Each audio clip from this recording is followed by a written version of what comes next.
Dear students, good morning. आज हम प्रवास के प्रमुख अंतर्राष्ट्रीय प्रवास पढ़ेंगे। विश्व में कब कब और किस प्रकार से किस तरफ प्रवास हुआ। तो छात्रों, प्रवास के बारे में आपने पहले पढ़ा। अब हम इसके मुख्य प्रवास किस तरफ हुए उसके बारे में पढ़ेंगे। तो विश्व में जो मुख्य प्रवास हुए वो मुख्यतः दो तरफ हुए, एक यूरोपीय प्रवास और दूसरा एशियाई देशों से प्रवास। यूरोपीय देशों से प्रवास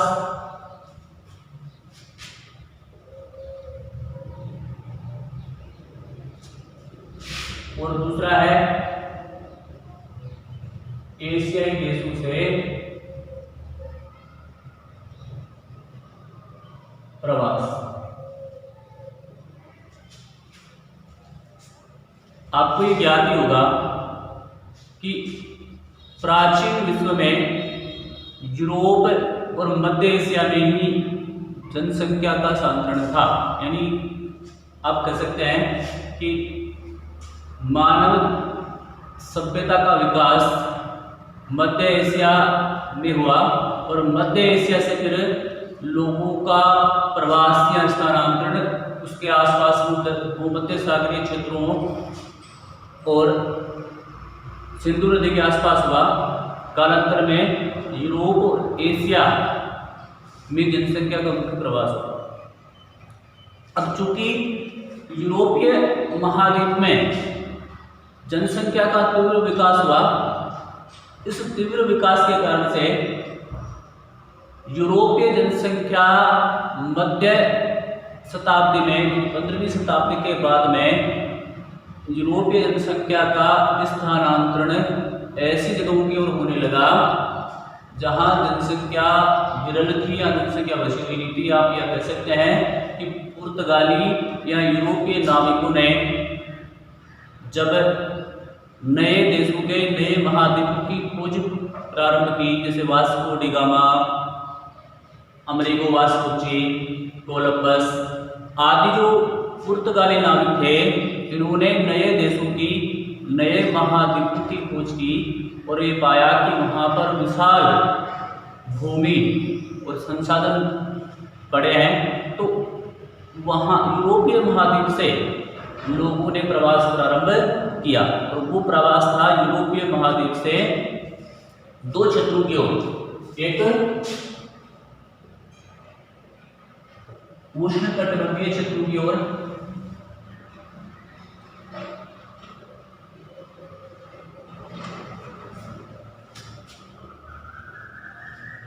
उष्णकटिबंधीय क्षेत्र लैटिन अमेरिका के जो देश थे या कैरिबियन जो द्वीप समूह थे, यहाँ पर यूरोपीय लोग जाकर के बसे।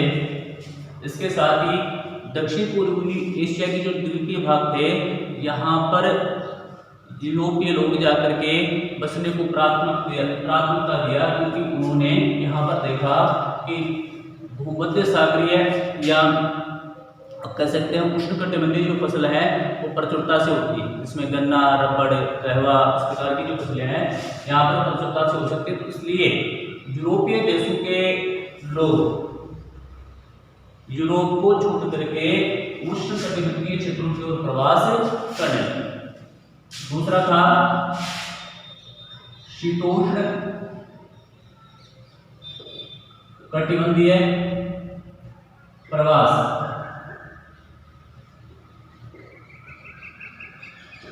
या क्षेत्रों की ओर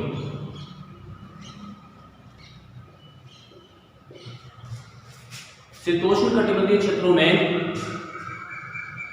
जो क्षेत्र अवस्थित थे, इसमें दक्षिण अमेरिका के देश हैं, इसमें उत्तरी अमेरिका के देश हैं, इसमें अफ्रीका महाद्वीप का दक्षिणी भाग है, इसमें ओसेनिया महाद्वीप है। ये ऐसे शीतोष्ण कटिबंधीय क्षेत्र थे जो यूरोपीय लोगों के रहने के लिए माकूल थे, यानी अनुकूल थे। तो ऐसी जलवायु वाले क्षेत्रों में यूरोपीय लोगों ने स्थानांतरण किया। तो पहला जो यूरोपीय लोगों का प्रवास हुआ, यूरोपीय देशों में जो प्रवास हुआ वो एक उष्णकटिबंधीय क्षेत्र की ओर हुआ और दूसरा शीतोष्णकटिबंधीय क्षेत्रों की ओर। दूसरा है एशियाई देशों से प्रवास। एशियाई देशों से दो प्रकार के प्रवास हुए। एक उपनिवेश काल में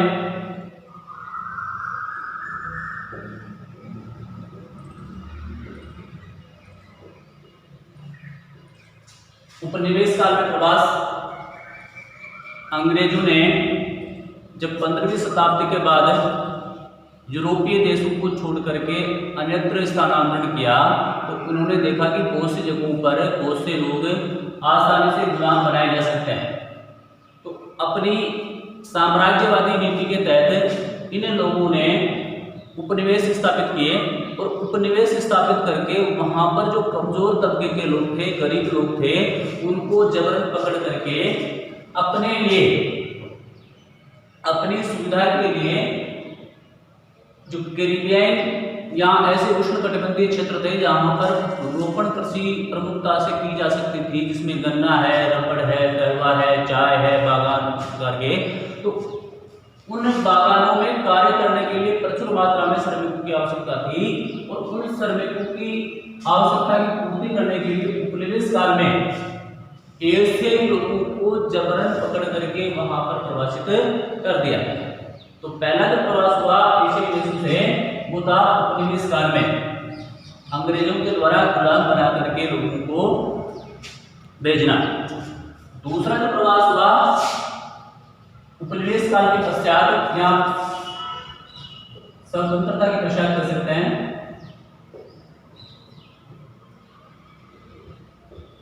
विभिन्न देशों ने उपनिवेश काल से आजादी पा करके या यूरोपीय देशों से स्वतंत्र होकर के अपनी आजीविका कमाने, अपने जीवन को बेहतर ढंग से व्यापन करने के लिए एशियाई देशों से विश्व के अनेक देश जो विकसित देश थे, इसमें उत्तरी अमेरिका की संयुक्त राज्य अमेरिका, कनाडा, मैक्सिको, यूरोपीय देशों में ब्रिटेन, जर्मनी, फ्रांस, यूरोपीय देशों में जापान, इसके अलावा न्यूजीलैंड, ऑस्ट्रेलिया या अफ्रीका महाद्वीप के जो खनन क्षेत्र वाले जो देश थे, जिसमें जिम्बाब्वे है, केन्या है, दक्षिण अफ्रीका है, ऐसे देशों में लोग अपनी आजीविका कमाने के लिए स्वतंत्रता के पश्चात एशियाई देशों के जो लोग थे, जिसमें चीन है, भारत है, बांग्लादेश के लोग हैं, पाकिस्तान के लोग हैं, या ऐसे जो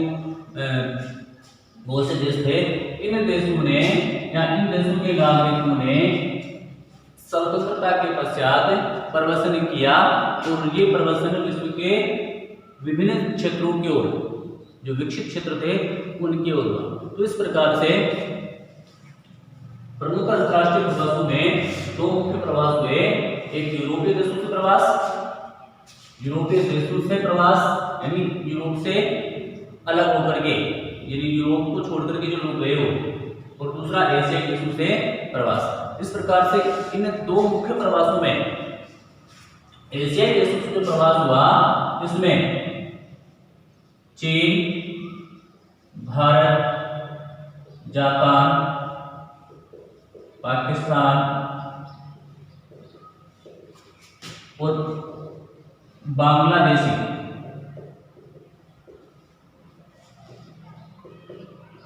लोगों का प्रवास सबसे ज्यादा हो, यानी ये इन देशों के लोग थे जो उन्होंने सबसे ज्यादा प्रवासन स्वतंत्रता प्राप्ति के पश्चात किया। तो प्रमुख अंतरराष्ट्रीय प्रवास पढ़ने के पश्चात हमारा अगला जो टॉपिक है वो है प्रवास के कारक। छात्रों, इतना कुछ पढ़ने के पश्चात आपके मन में ये प्रश्न उठ रहा होगा कि लोग प्रवास क्यों करते हैं, कौन से कारण है जिसके कारण से लोगों को अपने मूल स्थान को छोड़ करके अन्यत्र जाना पड़ता है। तो इसके लिए दो मुख्य कारक होते हैं।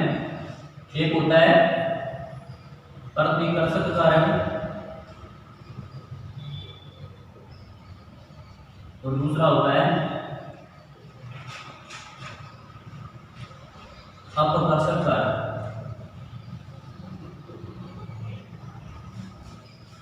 प्रतिकर्षक समझिए इसको, प्रतिकर्षण यानी आकर्षण से विपरीत। प्रतिकर्षण का मतलब क्या होगा, आकर्षण करने से विपरीत जो कारक होते हैं वो प्रतिकर्ष कारक होते हैं, और अपकर्षक है जो आकर्षित करने वाले कारक होते हैं।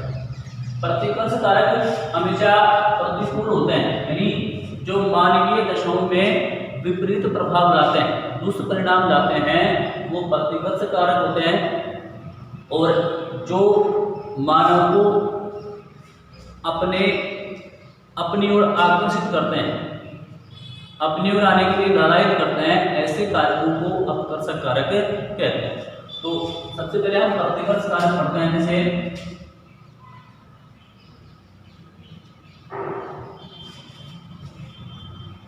विषम जलवायु,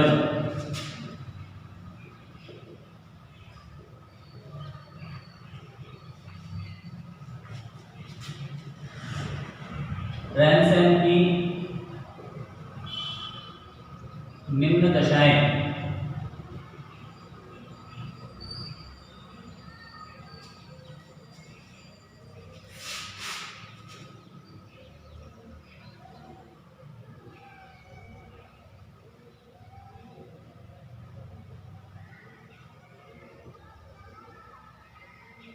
स्वास्थ्य के प्रति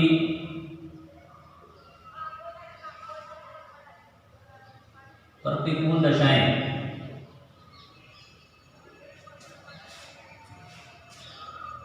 अशिक्षा, बेरोजगारी, अशांति, असुरक्षा, ये सभी कारक लोगों को अपने मूल स्थान को छोड़ने के लिए प्रभावित करता है। विषम जलवायु, जहाँ पर रहने के लिए अनुकूल जलवायु नहीं होती, वहाँ से लोग सतही उस क्षेत्र को छोड़कर अन्यत्र क्षेत्र की ओर जाकर बसने को प्राथमिकता देते हैं। इसके अलावा रहन सहन की निम्न दशाएं, जहाँ पर सभी प्रकार की सुविधाएं उपलब्ध नहीं हों, ऐसी जगहों पर भी मानव नहीं बसना चाहता है। साथ ही स्वास्थ्य की प्रतिकूल दशाएं, स्वास्थ्य के लिए जो स्वास्थ्य दशाएं होनी चाहिए, अस्पतालों की व्यवस्था होनी चाहिए, स्वास्थ्य की उत्तम दशाएं होनी चाहिए, वो अगर वहाँ पर नहीं होती हैं तो भी लोग वहाँ पर बसने को प्राथमिकता नहीं देते। इसके अलावा अशिक्षा का मतलब यहाँ पर है विद्यालयों की स्थापना नहीं हो। किसी प्रकार की विद्यालय अगर किसी जगह पर नहीं है तो वहाँ पर मानव रहने को प्राथमिकता नहीं देता है। इसके अलावा बेरोजगारी सबसे बड़ा प्रतिकर्ष कारक होता है। रोजगार का जहाँ अभाव होता है, यानी बेरोजगारी जहाँ पर होती है, वहाँ पर लोग नहीं बसना चाहते। साथ ही जहाँ अशांति असुरक्षा हो, वहाँ पर भी लोग नहीं बसते। अगर हम आकर्षक कारकों की बात करें तो इनका जस्ट विपरीत कर लें, हमें उनका उल्टा कर लें, यानी अनुकूल दशाएं, मानव वहां जाकर के बसने को प्राथमिकता देता है जहां पर जलवायु अनुकूल हो।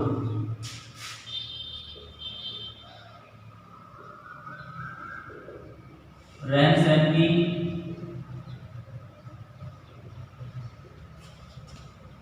उत्तम दशाएं, सभी प्रकार की सुविधाएं यहाँ पर होंगी, लोग वहां पर बसेंगे।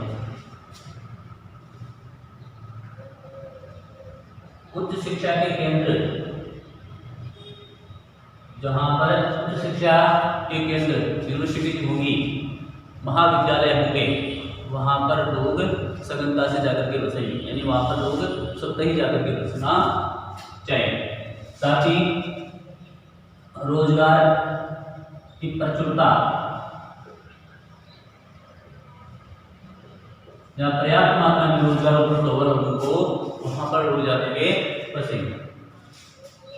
स्वच्छ पेयजल की आपूर्ति,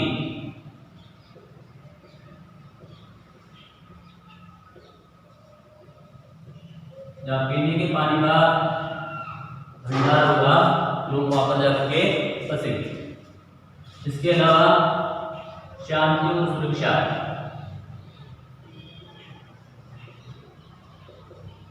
जहाँ पर सभी प्रकार से राजनीतिक, सामाजिक, सांस्कृतिक सुरक्षा होगी, शांति होगी, वहां पर लोग जाकर के बसेंगे। तो लोगों के बसने के लिए, लोगों के स्थानांतरण के लिए ये दोनों कारक महत्वपूर्ण हैं। यानी इन्हीं कारकों के द्वारा एक व्यक्ति, एक मानव समूह एक अपने मूल स्थान को छोड़ करके अन्य स्थान की ओर गमन करता है।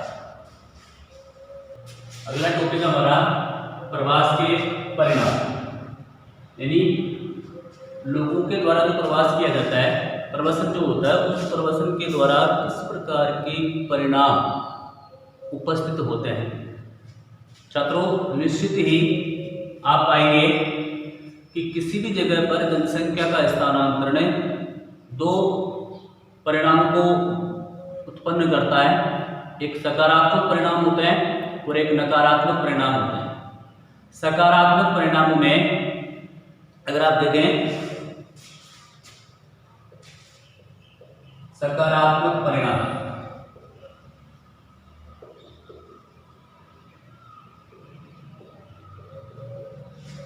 किसी भी जगह जनसंख्या का प्रवसन होता है तो मूल स्थान से गए हुए लोग अपने साथ अपनी संस्कृति, अपना रहन सहन, अपने रीति रिवाज, अपनी परंपराएं, अपने स्थापत्य कला आदि को ले जाकर के अन्यत्र लोगों के साथ शेयर करते हैं, यानी बांटते हैं। तो इससे संस्कृति में सामाजिक जो भेदभाव है उसमें कमी आती है, संस्कृति में मेलजोल बढ़ता है। तो ये जो इस प्रकार के जो परिणाम हैं तो सकारात्मक परिणाम कहलाते हैं। जैसे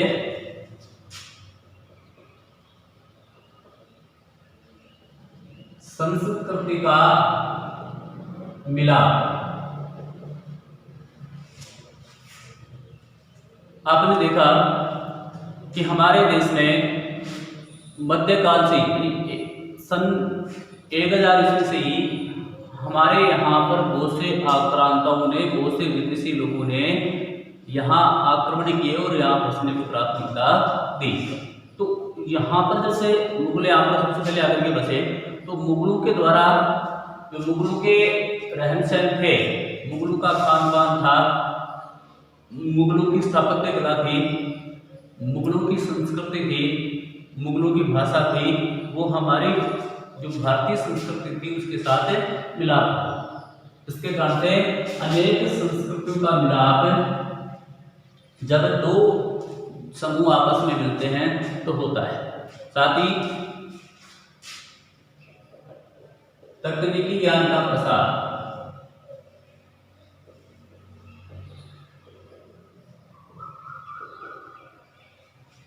जब एक व्यक्ति दूसरी जगह पर जाके बसता है तो अपनी जो साथ उसकी जो तकनीकी ज्ञान है उस तकनीकी ज्ञान को वहां पर बांटता है। इससे वहां पर जो तकनीकी ज्ञान है उसका प्रसार होता है। तीसरा है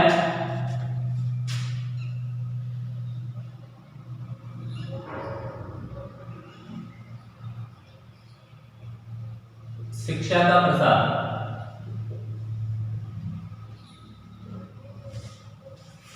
शिक्षा का प्रसार या इसको भाषा का प्रसार भी कर सकते हैं।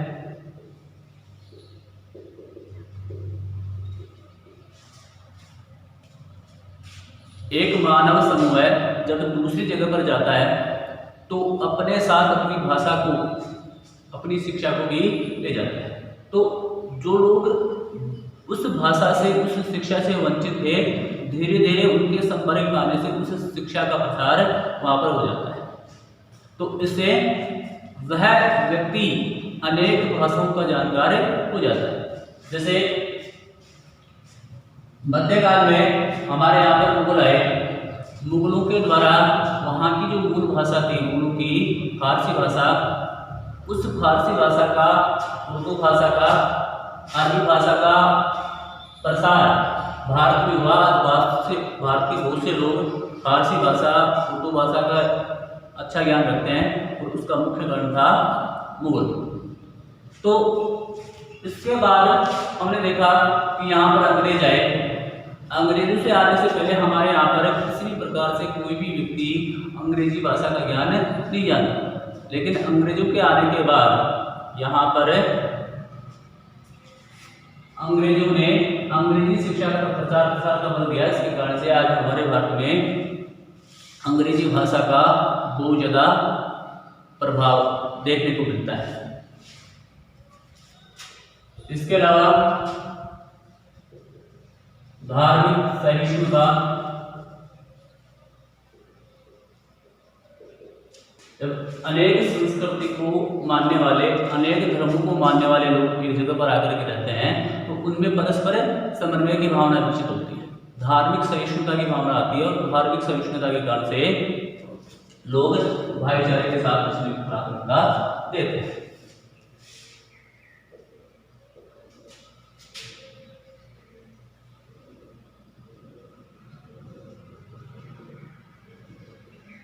वेशभूषा,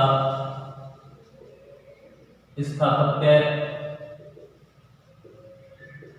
कला आदि का विकास,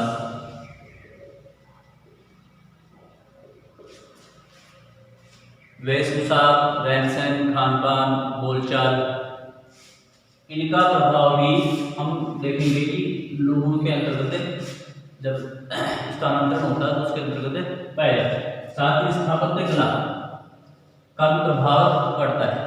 आप देखेंगे हमारे यहाँ पर जो ताजमहल है या इस प्रकार की जो इमारतें हैं, जो गुंबदनुमा इमारतें हैं, मेहराब कला का जो विकास हुआ वो मुगलों के कारण से भारत में। या आप देखेंगे हमारे भारत में प्राचीन काल में खुले हवादार भवनों का निर्माण नहीं होता था, खिड़कियां नहीं होती थी, रोशनदान नहीं हुआ करते थे। लेकिन ये जो आज की स्थापत्य कला आप देख रहे हैं वो कहीं ना कहीं हमारे जो बाहरी लोग आए यहाँ पर, तो उनके द्वारा यहाँ वहाँ की जो स्थापत्य कला थी यहाँ पर भी विकसित की गई, जिसके कारण से आज हमारे भवनों में, हमारे इमारतों में भी इस प्रकार की जो विशेषताएं हैं आसानी से देखने को आपको मिलती है। तो ये सभी कैसे हुआ? स्थानांतरण के कारण से। तो ये कुछ सकारात्मक परिणाम थे जो जनसंख्या के प्रवास के कारण से, यानी जनसंख्या के स्थानांतरण के कारण से हमको देखने को मिलते। लेकिन इसके कुछ नकारात्मक प्रभाव भी आप देखते हैं। नकारात्मक प्रभाव भी विकसित होते हैं।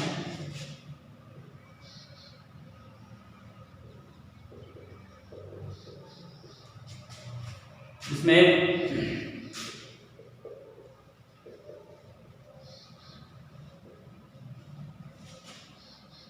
आर्थिक परतंत्रता, जब बाहरी लोग आकर के बसते हैं तो अपने साथ जो तकनीक लाते हैं उस तकनीक के मुद्दे वो वहाँ पर रहने वाले लोगों पर आधिपत्य स्थापित कर लेते हैं, और उस आधिपत्य स्थापित होने के कारण से धीरे धीरे लोग उनके अंतर्गत वशीभूत हो जाते हैं, उनके अधीन आ जाते हैं, जिसके कारण से उन क्षेत्रों में आर्थिक परतंत्रता आ जाती है। साथ ही वहाँ पर बेरोजगारी का प्रभाव हो जाता है। उपलब्ध संसाधनों के अंतर्गत अगर जनसंख्या का प्रभाव, जनसंख्या का समूह ज़्यादा हो जाएगा तो वहाँ पर बेरोजगारी बढ़ जाएगी, और जब बेरोजगारी बढ़ेगी तो वहाँ पर अनेक प्रकार की समस्या और उत्पन्न हो जाएंगी, जैसे निर्धनता आ जाएगी, भुखमरी आ जाएगी, निर्धनता से भुखमरी आएगी, भुखमरी से फिर लूट खसोट छीना झपटी, इस प्रकार की जो विसंगतियां हैं, जिसे सामाजिक विसंगति कह सकते हैं। इन सामाजिक विसंगतियों से भी 2-4 गुना बढ़ेगा। तो ये जो कुछ प्रभाव हैं, ये नकारात्मक प्रभाव पड़ते हैं और अधिकांश जो सकारात्मक प्रभाव है, अधिकांश जो प्रभाव पड़ेंगे वो सकारात्मक होंगे, जिसके कारण से विश्व बंधुत्व की भावना स्थापित होगी। तो छात्रों, ये हमारा प्रवास का टॉपिक था। हमने प्रवास का अर्थ जाना, प्रवास के पक्ष जाने, प्रवास के प्रभाव जाने, प्रवास के प्रकार पढ़े, प्रवास के परिणाम पढ़े। तो आशा करता हूँ कि यह आपने प्रवास का जो टॉपिक है अच्छे से आपके समझ में आ गया होगा।